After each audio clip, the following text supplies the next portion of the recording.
Ankstesnėme O Method Sully serijos epizode filmavau tokioje vandens telkinyje, kuriame gyvena išskirtinai didelės žuvys. Jau tada pasižadėjau, kad noriu parodyti ir kitą medalio pusę. Turiu omenyje metodą naudojamą asociacijos vandens telkiniuose. Juk kuogi toks asociacijos vandens telkinys skiriasi nuo intensyviai įžuvinto ežero? Na, skirtumų tikrai nemažai, bet pakalbėkime trumpai apie tai, kaip atrodo asociacijos ežero, taip sakant, priežiūra. Iš esmės, ūkininkavimas čia vyksta taip, kad nariai sumoka metinį nario mokestį, prie to dar prisideda. Jei yra galimybė žvejybos su dienos leidimų pajamos, tai yra iš dienos leidimų pardavimo gautos lėšos ir iš šių pinigų. Reikia išlaikyti tiek ežero aplinką, tiek, žinoma, ir žuvų išteklius. Labai svarbu paminėti, kad šiuose asociacijos vandenyse nereikia stebėtis, kad čia kiekvienas narys šiek tiek jaučiasi tarsi vanduo priklausytų jam, nes ir šiame ežere. Ten, kur dabar esu, aplinka yra tokia, daugiausia narių dėka. Nes labai daug visuomeninio darbo valandų įdėta tam, kad aplinka čia atrodytų taip. Taigi tie, kurie čia yra nariai, tikrai laiko tai savo mažų vaikų. Tokias asociacijos vandens teritorijas, kas visiškai normalu ir jei čia atvyksta svečias žvejys. Kaip, pavyzdžiui, dabar aš, tai čia tikrai reikia elgtis kaip svečiui. Ir, žinoma, dera elgtis taip, kaip tikimasi. Beje, jei kas nors tikrai atvyksta čia norėdamas susipažinti su ežeru. Ir jo aplinka jį priima labai svetingai, bent jau šiandien čia taip ir buvo. Na, o dabar pažiūrėkime, kokia yra tokių ežerų žuvų populiacija. Manau, tai nepaslaptis, jei pasakysiu, kad į tokio tipo vandens telkinius pirmiausia tiek nariai, tiek žvejai su dienos leidimais atvyksta, kurie mėgsta parsinešti namo dalį pagauto laimikio, ten jį apdoroti ir suvalgyti. Čia nėra jokios problemos, tačiau tai, žinoma, nulemia, kokios žuvys gyvena ežere. Juk visų pirma žuvininkystės tvenkinyje viskas vyksta taip, kad žuvys, kurios ištraukiamos iš ežero, nesvarbu, ar tai padaro nariai ar dienos žvejai, yra vėl papildomos. Ir daugiausia iš tokių individų, kurie gali sudaryti dienos kvotą. Pavyzdžiui, dabar esu čia, tai yra Giržvejų draugijos ežeras, bet apie tai dar vėliau kalbėsiu išsamiau. Čia, pavyzdžiui, yra nustatyta apatinė dydžio riba ir yra viršutinė dydžio riba tam, kad pagrindinis ežero žuvų išteklius nebūtų pažeistas ir daugiausiai yra žuvų būtent iš šio dydžio intervalo. Beje, tai labai gražios žuvys ir jos tikrai puikiai tinka kulinariniam panaudojimui. Toks yra šių žuvų likimas ir čia nėra jokios problemos. Taip pat svarbu paminėti, kad tokio tipo ežerai ne visada yra tik apie žvejybą. Juk kai einame žvejoti, mes einame žvejoti rimtai. Tikimės, kad pagausime daug žuvų ir mums bus smagu, kai meškerės viršūnėlė dažnai linksta. Tokiuose vandens telkiniuose priklausančiuose asociacijai vyksta labai aktyvus bendruomeninis gyvenimas. Nes čia nariai daugiausia atvyksta iš aplinkinių miestų. Kaimų žvejoti visi pažįsta vieni kitus. Čia žmonės renkasi tam, kad pabūtų kartu, pasikalbėtų, praleistų dieną. Čia organizuojamos labai smagios programos, taigi gyvenimas čia tikrai verda. Tokie vandens telkiniai turi labai svarbų bendruomenę formuojantį vaidmenį. Lygiai taip pat jie suartina žmonės ir su mūsų visuomenė, apie kurią jau kalbėjau. Beje, toks bendradarbiavimo lygis yra labai malonus. Kad tokį vandens telkinį jie valdo kartu bendromis jėgomis. Na, bet judėkime toliau, jau ne apie temą, o aš pats einu toliau. Šiek tiek čia dar atsitrauksiu ir sustosiu. Ten yra gera vieta, nes man sakė, kad ten vieta reikia atsisėsti. Iki ten dar reikia nusistumti savo vežimėlį, išsikrausiu, o tada kipsim į tai, kaip verta pradėti žvejoti tokiuose vandens telkiniuose naudojant Method Feeder būdą.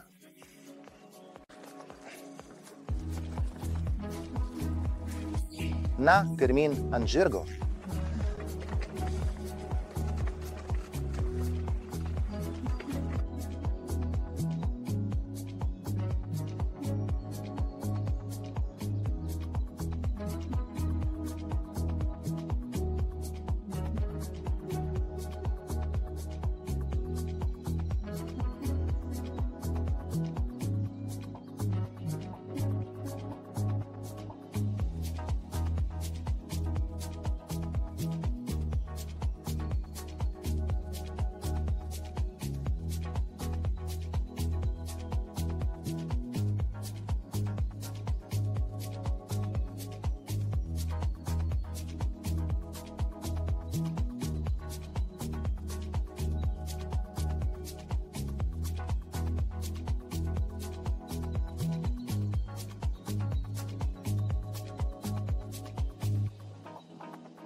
Ežeras, kuriame būtent dabar ketinu žvejoti, priklauso Tordas Giržvejų asociacijai. Ir tai yra Giržvejų ežeras, kurį prižiūri ši asociacija, turinti šiek tiek daugiau nei 200 narių. Atvykstančius čia pasitinka labai graži, tvarkinga aplinka. Ir būtent tuo metu gegužę, kai gamta bunda. Šiuo metu ypač graži yra miško paklotė, bet ir priešais esanti pieva labai įspūdinga ir graži. Bet manau, kad žvejus daug labiau domina tai, kiek žuvų yra ežere. Manau, net ir vyresni nariai tiksliai negalėtų to pasakyti, nes turbūt tai nėra paslaptis. Kad ir čia žuvų populiacija nuolat keičiasi. Išvežtas žuvis papildo naujomis ir taip yra tvarkoma vandens telkinio žuvų populiacija. Tačiau ežere, žinoma, yra ir didelių žuvų. Čia saugomos žuvys virš 5 kg. Arba draudžiama parsinešti namo karpius, didesnius nei 55 cm. Todėl čia tikrai yra įspūdingų egzempliorių. Beje, mačiau nemažai nuotraukų šią temą, kurias vietiniai žvejai rodė čia ryte. Bet žinoma, vidutinis dydis yra tie 2-3 kg vadinamieji virtuviniai karpiai. Taigi, kaip apskritai verta pradėti žvejoti tokiuose vandens telkiniuose? Visų pirma, reikia suprasti, kad tokiuose ežeruose labai tikėtina, kad žuvų tankis yra mažesnis nei intensyviuose vandens telkiniuose. Todėl tokiai žvejybai reikia visiškai kitokio jauko. Reikia taikyti visiškai kitokią taktiką ir technikas. Gerai, žvejosiu su Method sistema, bet vis tiek šiek tiek kitaip nei intensyviame vandens telkinyje. Be to, jei šį ežerą matome pirmą kartą, yra tam tikrų dalykų, kuriuos verta išsiaiškinti dar prieš pradedant žvejybą, pavyzdžiui, ryte arba pas žuvų prižiūrėtoją, arba surinkti naudingos informacijos iš vietinių žvejų, kuri gali būti naudinga, kad apskritai kur šiame ežere verta atsisėsti žvejoti. Taigi, kokie tai klausimai?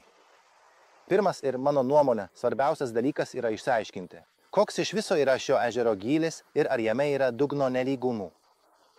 Na, aš šios dalykus jau išsiaiškinau ryte, tai tikrai. Kad toje vietoje į ežerą vanduo patenka iš upelio per perpumpavimo siurblį. O čia už manęs jis išteka, taigi čia vanduo šiek tiek gilesnis, bet didesnių gyrio skirtumų nėra. Antras klausimas, ar ežero dugnas yra dumblėtas. Tai svarbu todėl, kad tai gali turėti įtakos žuvų buvimo vietai. Taip pat tai gali paveikti ir žvejybos technikos pasirinkimą. Sužinojau, kad šioje vietoje, čia po mišku, čia ežero dugnas yra ypač dumblėtas, o priešingoje pusėje ne taip labai. Todėl nusprendžiau atsisėsti čia ant dumblo. Nežinau kodėl, tiesiog ši vieta man patiko, o paskui pamatysime, ką iš to pavyks išspausti. Kitas klausimas, kurios vietos išvis yra populiariausios žvejyboje.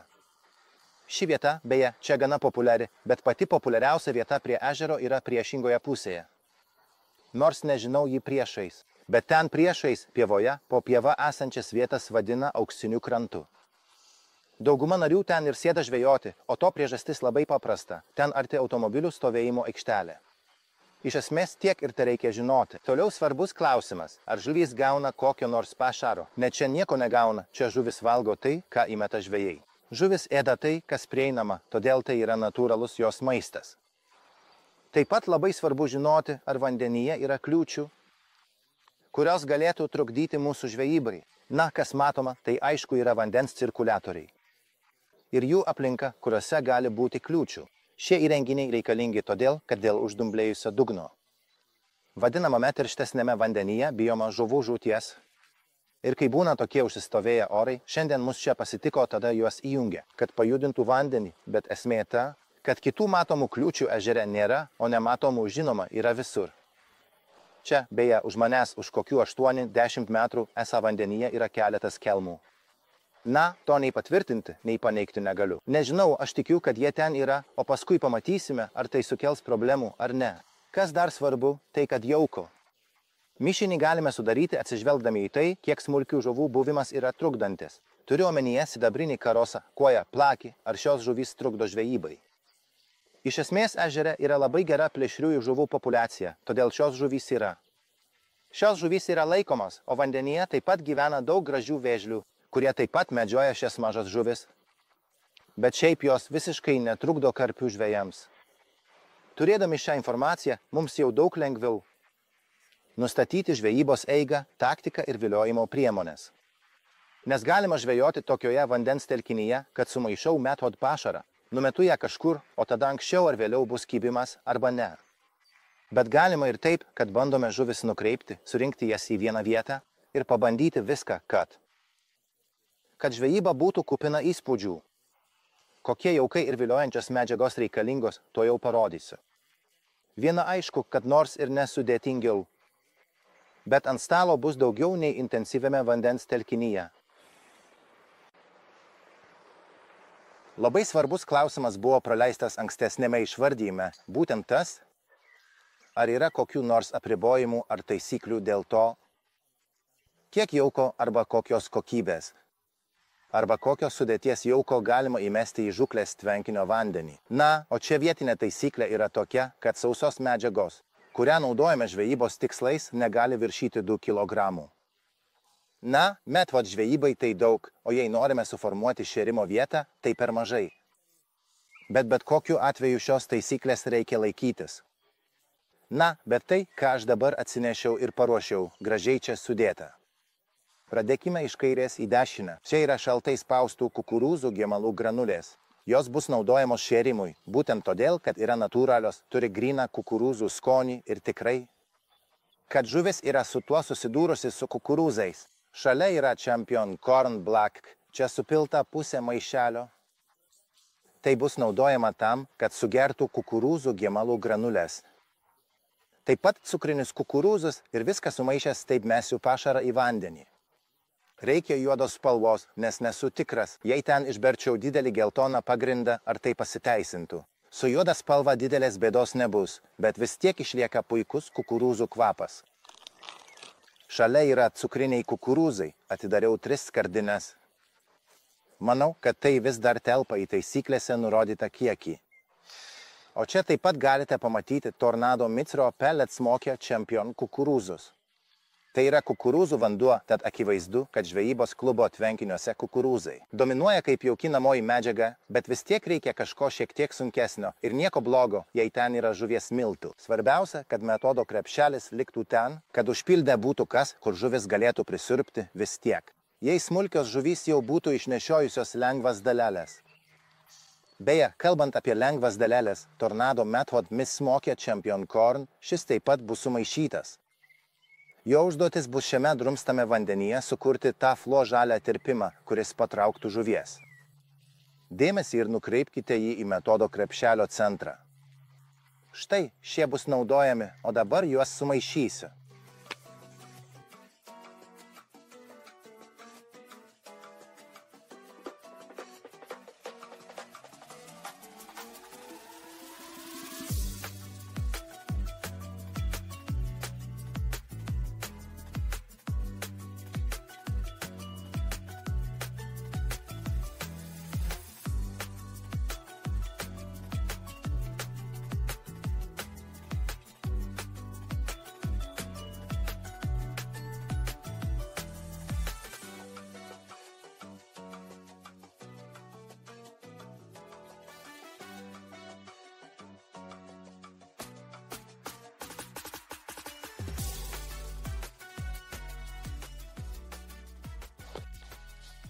Na, štai taip atrodo šis mišinys. Jame yra kukurūzų gemalų peletės. Saldžiųjų kukurūzų Champion Corn Black. Tai yra pusė pakelio, bet net ir taip susidaro gana didelis kiekis. Šį mišinį į šėrimo vietą mesiu rutuliukų pavidalu, naudojant Pellet Fader komplete 40 metrų.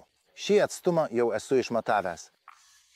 Nesiruošiu šėrimo daryti po truputį. Viską iškart sumesiu į tą vietą ir tai darau todėl, kad čia, tikėtina, žuvys nėra įpratusios. Kad virš jų galvų kažkas taškytųsi, prireiks bent 1-2 valandų. Kol kokia nors žuvis vėl sugrįž prie šėrimo vietos, todėl tai darau tik 40 metrų atstumu, kad turėčiau galimybę ramioje, tolimesnėje.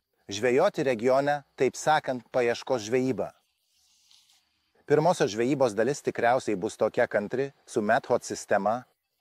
Ir tada, kai žuvis jau prieis prie šėrimo vietos, arba kai jau prieis, tuomet žvejyba taps aktyvesnė, įdomesnė. Bet bus dar viena šėrimo vieta, apie ją papasakosiu vėliau, o dabar šitą siunčiu jiems ten. Dar labai svarbu paminėti, kad dedu tik tiek grūdų ir kukurūzų daigintų granulių. Kiek dar galima įdėti, kad viską būtų galima kartu užmesti, taigi masalas turi būti lipnus.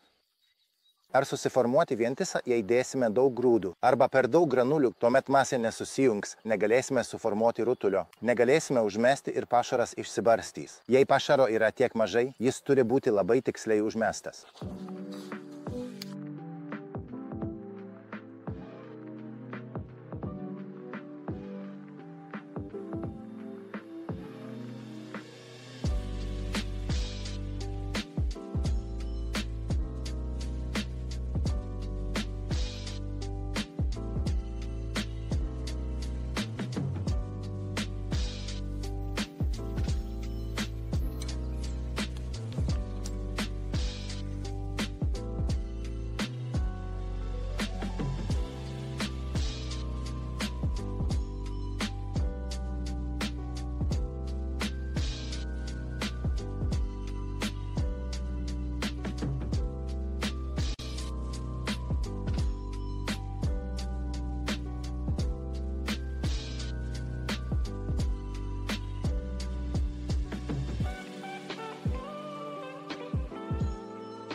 Jau baigiau sunkų iššėrimą į šią vietą, tokiu atstumu, šiandien daugiau šėrimo jau nebus. Ir taip jau gerai apšaudžiau tą vandenį, abejoju, ar per 1,5–2 valandas ten kas nors užklys, bet vėliau tikėtina, kad vis tiek ten bus žuvies, o kad praleisčiau laiką iki tol, užsiimsiu tolimų metodų. Na, ką aš čia turiu omenyje, sakydamas tolimas? Nes manau, kad ežero skerspjūvis leistų užmesti meškerę 150 metrų atstumu, bet taip toli mesti nenoriu, be to net ir nemoku. Tačiau su šiomis čia esančiomis įrangomis galiu pasiekti apie 90 ar 80 metrų, kas yra daugiau nei pakankamai, nes žuvis neturi jokios priežasties laikytis 130 metrų atstumu, bent jau nedaugiau priežasčių. Būti 130 metrų atstumu nei 80 ar 90 metrų, tik todėl ten ir bandau mesti, nes čia 40 metrų atstumu mėčiau į vandenį, kėliau triukšmą. Galbūt toje ramybės zonoje rasiu kelias žuvis, kol mano jaukinimas pradės veikti. Na, tačiau šios žūklės esminis dalykas yra pasirinkti tokią įrangą, kuri tiktų ir dumblėtam vandeniui, tiksliau dumblėtam seklumui. Čia svarbiausia yra šėrykla, negalima naudoti sunkios šėryklos, negalima naudoti 6,07,0,80 gramų šėryklių, nors su jomis galima mesti tiksliau, šiuo atveju tikslumas nėra svarbus, čia reikia, kad metimas būtų gražiai atliktas, kad atsilaisvintų valo klipsas.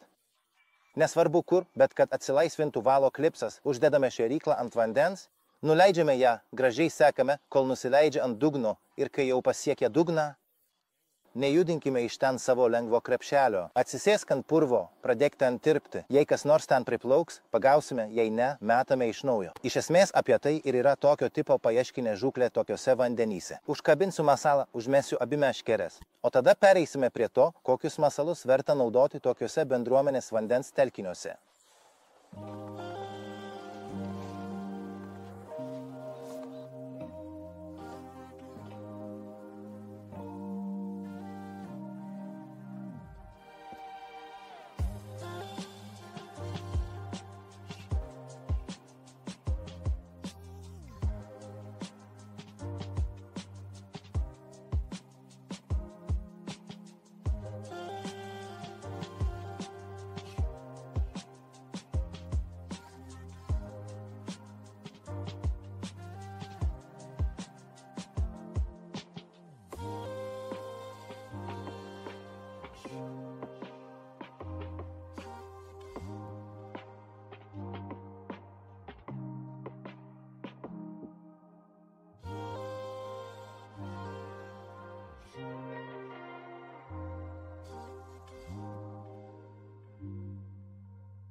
Pagaliau kažkas iš vidaus patraukė, nes vidinėme atstume kibimo beveik nebuvo. Po daugybės metimų pagaliau kažkas įvyko. Beje, sumažinau kabliuko dydį, tai padėjo, tad į tai taip pat verta atkreipti dėmesį. Jei dugnas dumblinas, nereikėtų naudoti per didelių kabliukų. Beveik tikrai karpis, ne per didelis, bet vis tiek karpis. Akivaizdu, kad įplaukė po kitą meškerę. Tad atvirai pasakysiu, šis žvejojimas arčiau kranto manęs nelabai įtikina, todėl gali būti, kad po valandos žvejybos galiu pasiekti 40 metrų, nes 2 meškerėm bandau tą vidutinį atstumą, apie 80–90 metrų ribą. Kibimas yra, bet mano manimu ten viduje toks dumblas, kad žuvis tiesiog neranda kabliuko, tik labai retai, kaip ir rodo pavyzdys. Taigi tuoj pradėsiu tą 40 metrų žūklę. Tik prieš tai dar pašersiu dar vieną vietą, kad visos popietės nesudėčiau ant vienos kortos.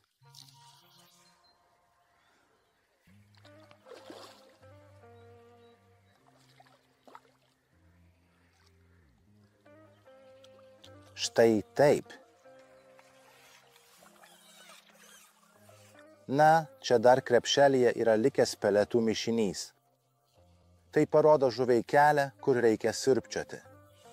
Beje, tokio dydžio yra šis ežeras. Dažniausiai pasitaiko daugelyje klubų vandenų. Štai čia, burnos kampe, mažas pcikorn. Na taip, jam tikrai reikėjo šio lengvučio masalo. Jis jau buvo užkibęs anksčiau, tai matosi. Šis dydis yra įprastas, šis sveikas, tinkamo dydžio karšiukas yra mano pirmoji žuvis iš Gir ežero. Bet esu tikras, kad tai nebus paskutinis. Kadangi čia žuvies neišsinešame, o paleidžiame atgal, tada verta dezinfekuoti kabliuko padarytą žaizdą, nors šiuo atveju tai ne kabliuko padaryta žaizda, ne mano kabliuko padaryta žaizda. Bet ir ją verta šiek tiek apdoroti, o tada paleisti žuvelę atgal, kad toliau plauktų. Na, grįžk atgal. O koks šiltas vanduo. Na, eik. Štai taip. Jei tai pašarų sudėtyje ir viliojamosiuose mišiniuose vyrauja saldžios kukurūzų skonio natos, verta naudoti ir tokį masalą. Šiuo atveju tai yra Tornado Smoke Method Champion Corn pavadinimo granulė, kuri yra tokia mažytė, bet labai efektinga, nes jos spalva yra ryškiai geltona, o įmesta į vandenį ji išskiria fluorescencinę žalią dūmų srovę. Todėl net ir drumstame vandenyje ji puikiai matoma. Akivaizdu, kad ir pašaras rūko, ir masalas rūko, o šie 2 kartu jau sudaro tokį vizualinį dirgiklį žuvims, kad jos būtinai turi pažiūrėti, kas yra šalia šėryklos. Na, bet jeigu tai neveiktų arba neduotų žuvies. O gal kabliukui reikia plūdresnio masalo? Tai tam atveju atsinešiau ir tokią Tutti Frutti skonio Pcikorn Limited Edition versiją. Čia, žinoma, yra paprasto kukurūzo dydžio variantas.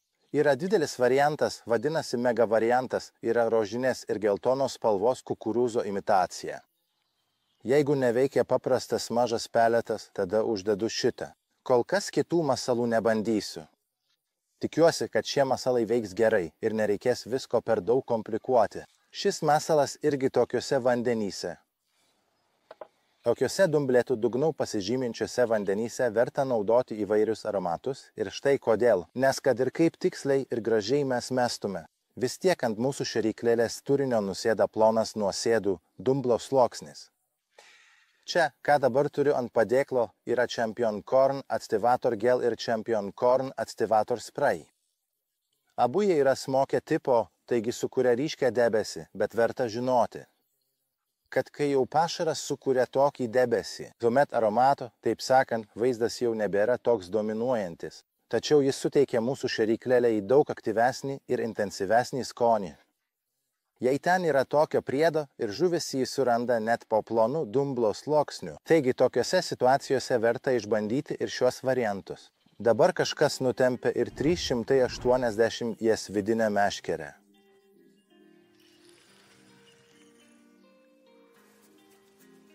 Atrodo, kad tai bus geresnis karpis. Dabar pamatysime, ar čia pakrantėje yra kelmas, nes mano žuvis ten.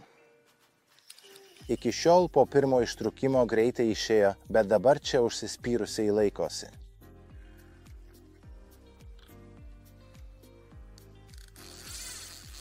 Eisei.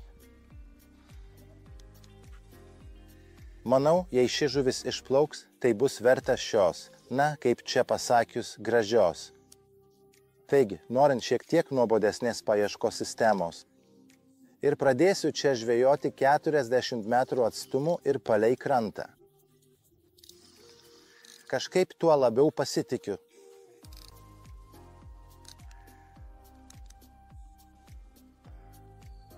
Vanduo tik šyla.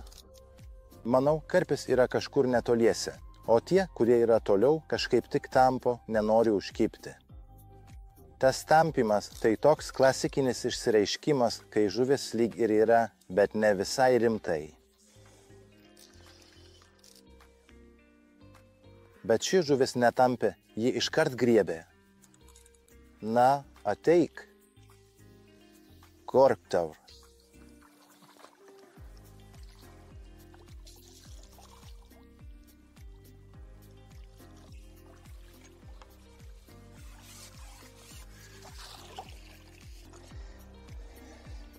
Gražus mažas veidrodinis karpis. Na, toks dydis. Pamatysime, kokie bus ant šėrimo vietos.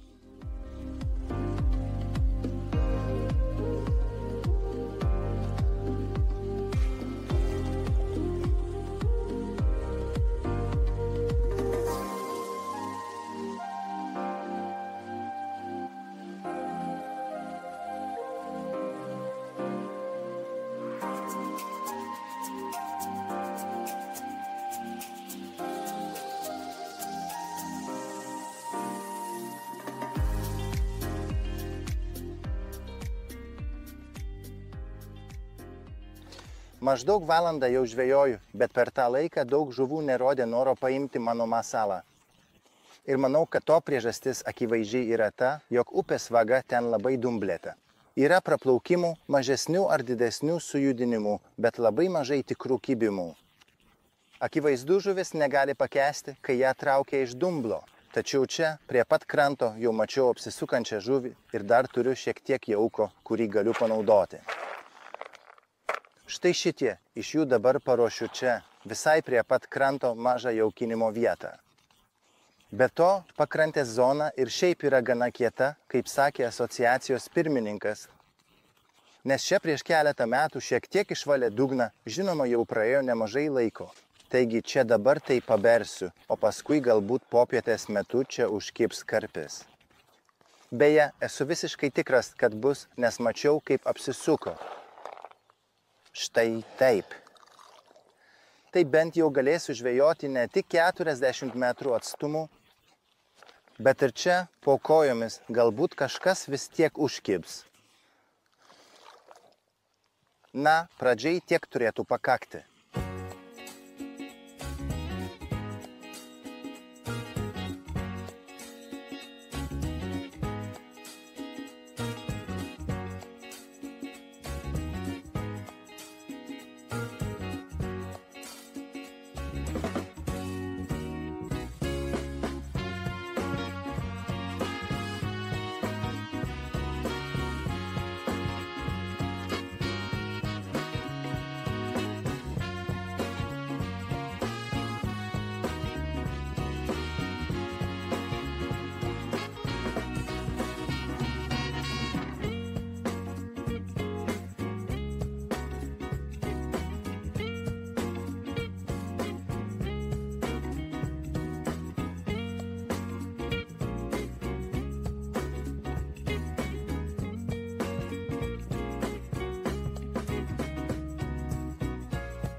Atvirai pasakius, popietė nesusiklostė taip, kaip tikėjausi. Nes vietoj to, kad mano jaukinimas būtų pasiteisinęs, jaučiau, kad ten tikrai yra žuvų ir netgi nemažai, bet kažkodėl jos neėda arba nenusileidžia prie dugno. Arba aš nežinau, bet visa popietė buvo kažkokia labai keista. Viršūnėlė nuolat judėjo, bet esu įsitikinęs, kad tai ne dėl mano galutinės sistemėlės. Žuvys yra netoli, bet jos laikosi vandens paviršyje ir su tuo kovojau visą dieną. Galvodamas, kaip galėčiau privilioti žuvį arčiau savo sistemėlės ir ten ją pagauti. Kartais pavykdavo, nesakau, kad visai nepavyko, bet tikėjausi daugiau. Ir labai akivaizdu, kad daugiausia pavyko suvilioti mažesnės žuvis. Nors tvenkinyje tikrai netrūksta ir didesnių žuvų, o ir tarp mažesnių yra didesnių egzempliorių. Turiu omenyje tuos, kuriuos galima pasiimti apie 3 kg, 4 kg egzempliorius, kurie šįkart man tiesiog neužkybo. Aš, beje, esu visiškai įsitikinęs, kad žuvis laikosi vandens paviršiuje ir būtent dėl to man nepavyksta jų privilioti žemyn. Dabar jau popietė, vėlyva popietė ir galbūt dabar apačioje jau yra gyvybės, bet net ir dabar kibimas labai užtrunka. Akivaizdu, kad šis staigus atšilimas, kuris dabar čia yra, tikrai nepalankus žvejybai. Bet ką padarysi, toks jau tas gyvenimas, negali visada viskas būti tobula. Dabar turėčiau ją ištraukti su graibštu, tik jis dabar yra kuo toliausiai nuo manęs. Dabar tikrai tokia žvejyba, kad keičiau pavadėlio ilgį. Pavadėlio storį, kabliuko dydį, masalo dydį. Jau iš esmės viską ir rezultatas visada buvo lygiai tas pats, nieko. O tada staiga atėjo žuvis, tada vėl keičiau, vėl bandžiau. Ilgai nieko, o tada vėl atėjo žuvis. Nesakau, kad žvejyba buvo bloga, kad nekiltų nesusipratimų. Ši žūklė tokia, kokia yra, visiškai gera. Tiesiog ši situacija buvo šiek tiek keista, bet ką padarysi, taip jau susiklostė.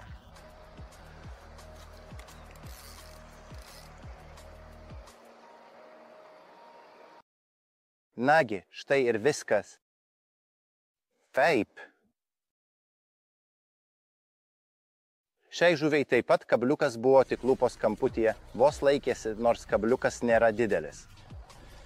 Šiandien mažas kabliukas veikia geriau nei didelis, bet tai vis tiek yra įdomi diena.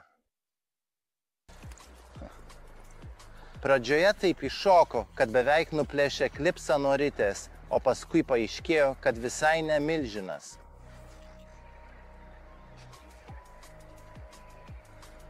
Piktas ir aš toks pat. Šiandien ilgai mane kankinote.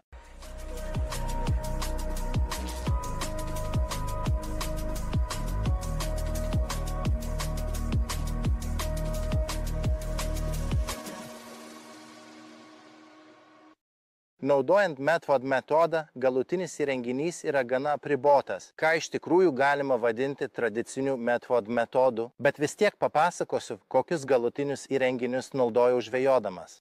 Viso to esmė yra inlinė tipo Dart Pro Aqua šėryklą su valo vedimu. Iš esmės į šį vandenį galėjau mesti ir juodos spalvos šėryklą. Tai nebūtų suteikę nei pranašumo, nei trūkumų. Paprasčiausiai ši buvo uždėta, todėl ir žvejojau su ją. Tačiau daug svarbiau už šėryklos spalvą yra jos svoris.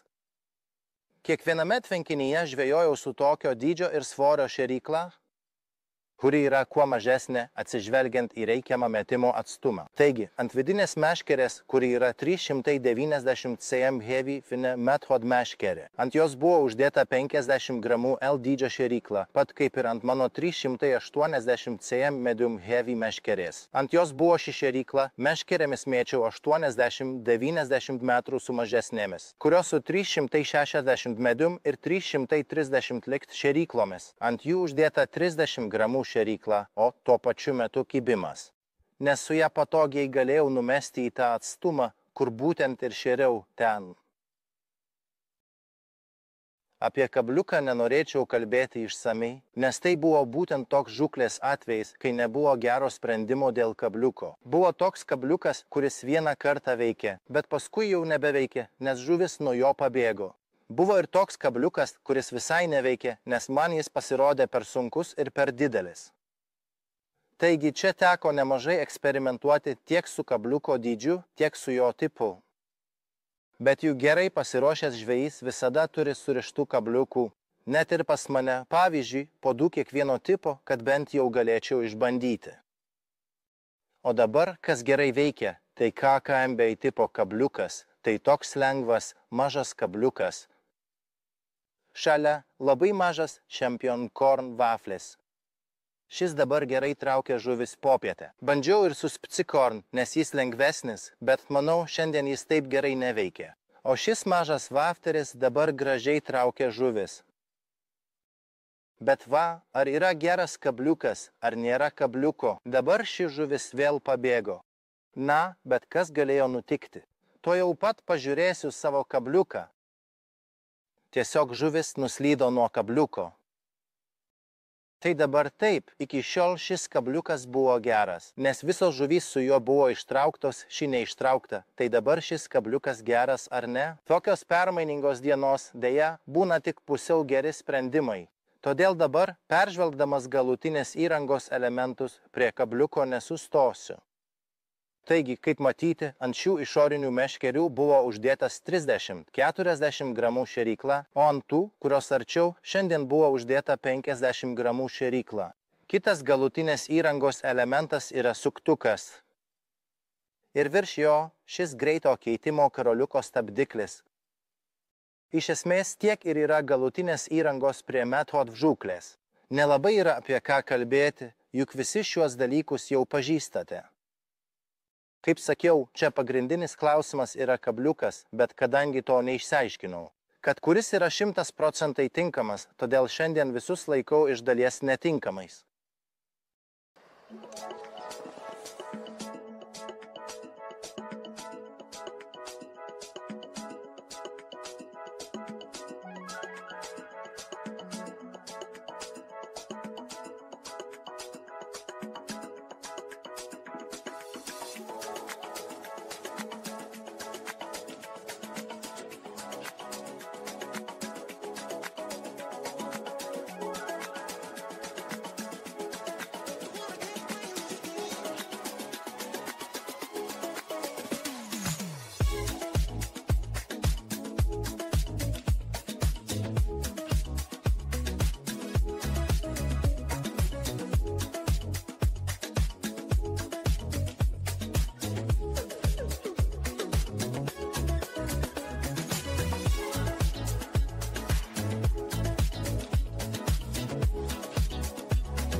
Dabar po žuvies praradimo užmečiau su tuo pačiu kabliuku ir per minutę vėl buvo kibimas.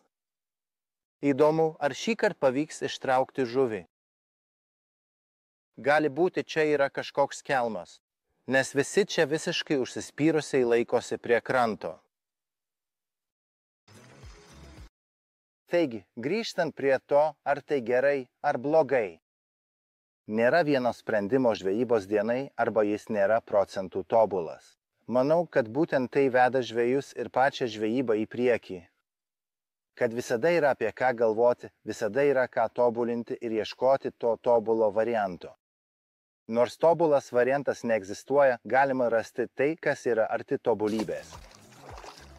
Būna ir taip, kad žmogus tik dienos pabaigoje supranta, arba būtent tada jam atsiveria ta knyga, kad suprastų, ką čia iš tikrųjų reikia daryti, bet kai viskas susidėlioja, manau, tai labai geras jausmas. Kai žmogus grįžta namo ir jaučia, kad taip, žvejyba buvo sunki, bet galiausiai viskas pavyko. Arba bent jau kažkas susidėliojo ir jei pavyksta sąmoningai pagauti žuvį, tai jau pusė sėkmės. Nagi, tai graži žuvis. Būtent apie tai ką tik kalbėjau, kad vidutinio dydžio žuvys. Tarp jų tikrai yra daug gražių, kaip šitas, kuris ką tik užkibo ant akmens.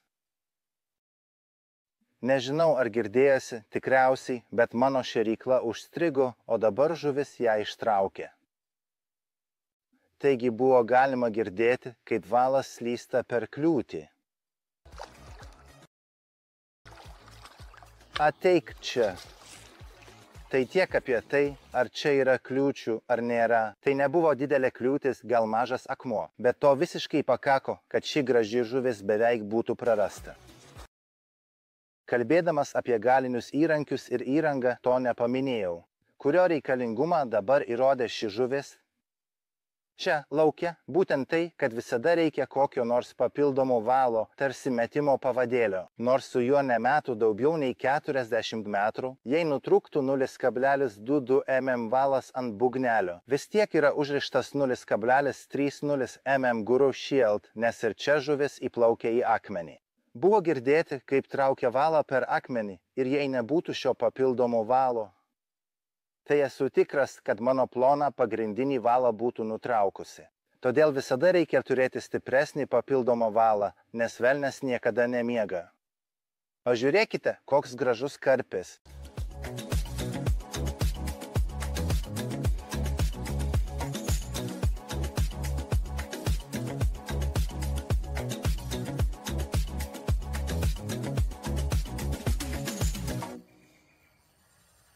Oho, traukia kitą, velnias. Na, iki tol tu vis tiek liksi čia, gerai, ar ne?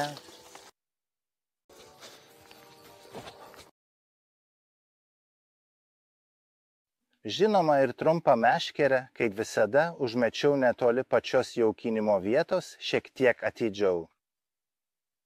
Nes ši pakabinta sistema šiandien nelabai pasiteisino, kažkas ją nutempė. Beje, jei jau prakalbom apie pakabintą sistemą. Beje, norėčiau įvertinti visą šią taktiką, kurią čia galvoje susidėliojau. Manau, kad žvejyba viduryje ši paieškos meškerė nelabai gerai veikia. Nemanau, kad kažką dariau blogai, juk gražiai mečiau. Gražiai padėjau, gera pašaras buvo panaudotas, tiesiog man pasirodė, kad žuvies ten buvo per mažai. Toje vietoje, kur mečiau, kad su method būdu ten galėčiau būti sėkmingas, tokia tiesa. Ši 40 metrų šėrimo vieta, iš esmės, ji davė daugiausiai žuvies. Ji labai gerai veikė, gražiai stiprėjo, nors dienos metu, žinote, popiet buvo toks laikotarpis, kai buvo kančia žiūrėti, kad nuolat juda viršūnėlė, bet žuvies vis tiek nesugaunu, o vargšė žuvis tuo metu guli lopšyje, aš ją apipyliau vandeniu, tad jai nieko nenutiks. Šis 40 metrų atstumas dabar jau tikrai subrendo, ypač vakarui, tai tikrai. Pakabinimas vėl buvo nesėkmingas bandymas. Nuo jo atėjo tik mažas karšiukas ir tiek. Todėl visada verta pasikliauti keliais metodais, naudoti daugiau taktinių elementų, nes kažkuris vis tiek suveiks nebūna taip, kad viskas visada veiktų, nes jei viskas veiktų, tai jau prie pirmojo ir pasiliktume ir nebūtų antrojo bandymo. Todėl vertinu šitą reikalą taip, kad iš 3 vienas pasiteisino. Manau, žvejyboje tai visai neblogas santykis ir tuo jau pagausiu ir šią žuvį, nes kitą ranką jį dar spurda. Magiu. Prieš gaudamas komentarų, kad vargšė žuvis čia kankinasi lopšyje. Kol aš žaidžiu su kita, žuvis yra pavėsyje ir ją dengia vanduo. Lopšyje drįstu taip pavarginti žuvį. Nes kita žuvis yra čia ir negali iššokti, nes ant viršaus uždėtas graibštas. O ši žuvis tikrai graži. Kiek jėgos yra šioje žuvyje? Ofo. Dabar matosi, kad žuvis jau aktyviai maitinasi. Nes ne viena dienos metu taip giliai neprarijo kabliuko kaip ši. Na, o dabar padėsiu ją šalia kitos. Nors ir ar tai būrelio vanduo ar ne, vis tiek, jei viskas susiklosto ir taip dienos pabaigoje jau aiškėja, ką reikia daryti, neretai būna taip, kad abu meškerykočiai užkimba vienu metu. Arba tokia graži veidrodinė, arba tokia graži karpė paimama masala. Bet svarbiausia, jei esame atkaklus ir turime viziją, kas vyksta vandenyje, tuomet tai nėra neįmanoma.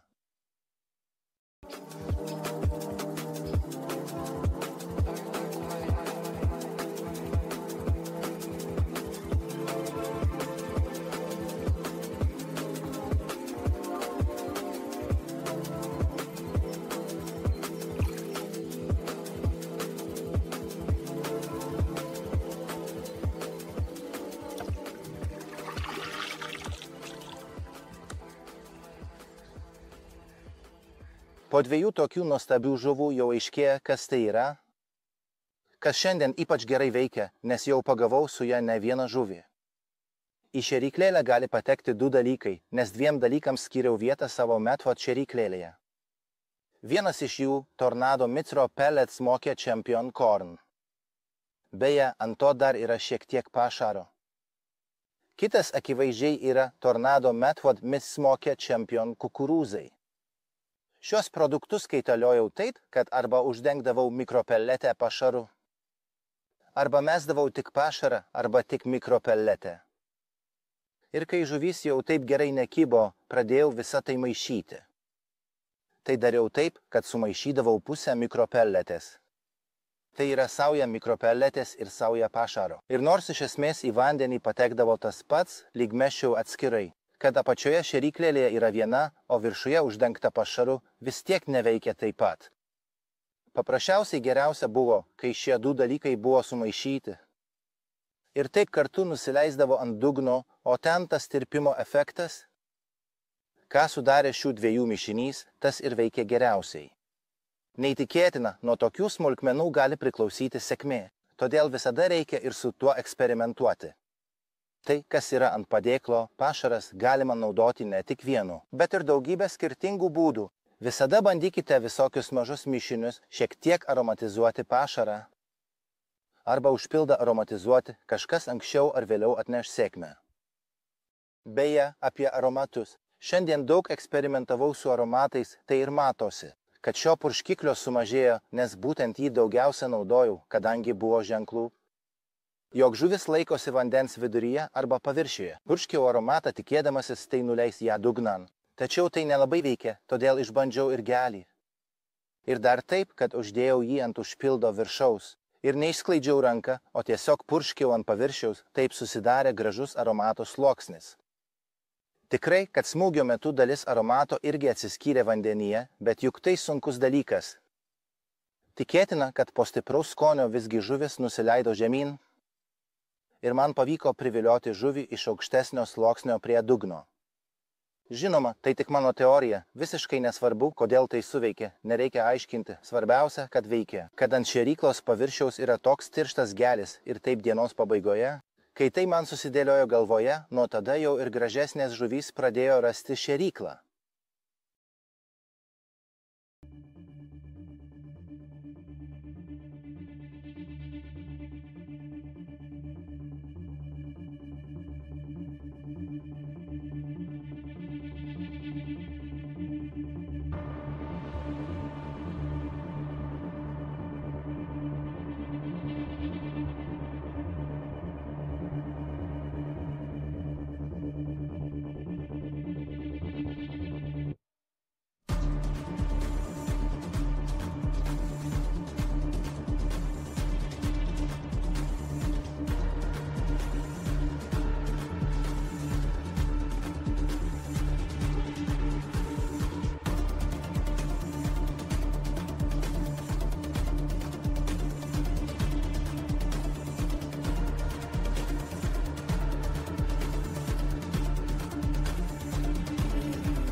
Ryte galvojau apie daug ką, bet tikrai nesitikėjau, kad pagausiu tokią didelę žuvį čia, Gir ežere. Nors žinau, kad čia tokių yra ir aišku, dar didesnių taip pat, bet kad man tai pasiseks. Na, už tai nebūčiau statęs ne 5 forintų, ypač kai popiet situacija atrodė per tą visišką štilį. Bet juk visgi viskas visadagi stoja į savo vietas, na. Kartais lėčiau, kartais greičiau. Beje, apie dumblėtą dugną išduoda ir tai, koks ilgas šio karpio ūsas, jei pažiūrėsite įdėmiau, tai tikrai aiškiai ir puikiai matyti net nekyla abejonių. Kad žuvies dydžiui palyginti jis turi tokį kabančią ūsą, tarsi mažas šamų ūsas. Taip yra todėl, kad dumblas gilus, su juo jis apčiuopia sraiges ir kitus gyvius dumble.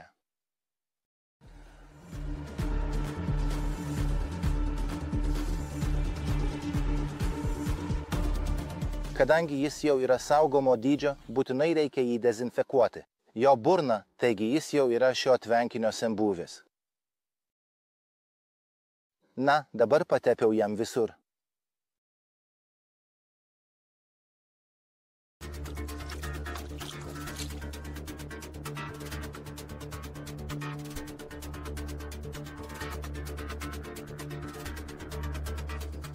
Kaip matote, net ir tokiuose draugijos vandens telkiniuose galima patirti nepamirštamų žvejybos įspūdžių.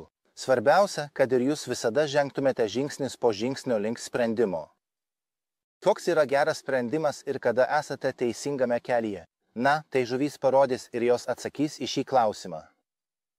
Kaip ir šiandien šiuo atveju taip pat įvyko.